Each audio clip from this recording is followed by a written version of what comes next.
আসসালামু আলাইকুম গাইজ, আপনারা ভালো আছেন? আলহামদুলিল্লাহ আমিও ভালো আছি। যাই হোক, আজকে আমি দেখেন এই মালিক ভালো হলে কর্মচারী কিভাবে মালিকদেরকে তার দোকানের প্রতি মায়া, সেটা দেখলাম। রাত 11:30 বাজে এখন তারা কাজ করতেছে। এই কাজগুলি আজকে না করলেও কিন্তু পারতো, কারণ সে মালিককে আয় দেখানোর জন্য যে কাজগুলি কিন্তু ওর না, তারপরেও করতেছে।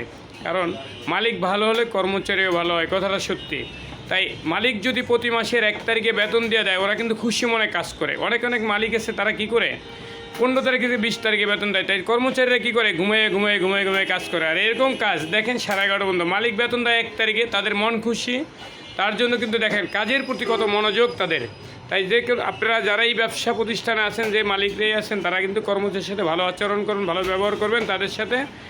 দেখবেন আপনারা ব্যবসার ভিতরে লাভবান থাকবেন। সবসময় এটা মনে করবেন কর্মচারীর চোখে দেখবেন না, তাদেরকে মালিকের চোখে দেখবেন। তাই হোক, এই দোকানটা হয়তো এই মালিক থাকে না, কিন্তু ওরাই থাকে। কিন্তু ওরা যে সেলটা মালিককে দিতেছে, সেই একটা সেল দিতেছে প্রতিদিন, তাদের মনেও একটা আনন্দ থাকে, কারণ মালিকও ভালো, ওরাও ভালো। তাই ধন্যবাদ বন্ধুরা। যদি আমার ভিডিওটা ভালো লাগে, লাইক, শেয়ার, কমেন্ট, সাবস্ক্রাইব করে দেন। আল্লাহ হাফেজ।